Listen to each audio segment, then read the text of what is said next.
Second one వచ్చి Lorentz field. Lorentz field అన్న local field అన్న ఇంటర్నల్ ఫీల్డ్ అన్న ఒకటి. ఓకేనా? Types of polarization. Next one ఏంటి? Lorentz field. Next Clausius Mossotti relation. Clausius Mossotti relation. ఓకేనా? మొత్తం ఎన్ని? 3 అసైన్మెంట్స్ ఉంటాయి. రిమైనింగ్ అన్ని కూడా మనం షార్ట్ క్వశ్చన్స్. అర్థమైందా దీంట్లో? సో మనకి ఇప్పుడు చూడండి, డైరెక్ట్రిక్స్ అంటే ఏంటి? What is dielectrics? దేని డైరెక్ట్రిక్స్ అని చెప్పేసి అంటారు? ఏం చెప్తుంది దాంట్లో? Dielectrics are non metallic materials. These are insulating materials. ఓకేనా? whose energy gap between balancing band and conduction band is greater than 3 electronvolts.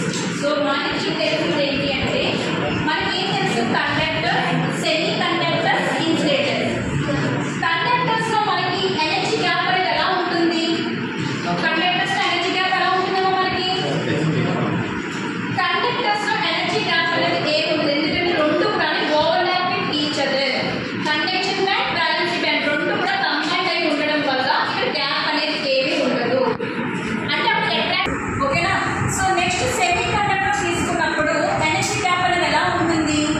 Balancing band కి కండక్షన్ బ్యాండ్ కి మధ్య ఎనర్జీ గ్యాప్ అనేది ఎలా ఉంటుంది మనకి?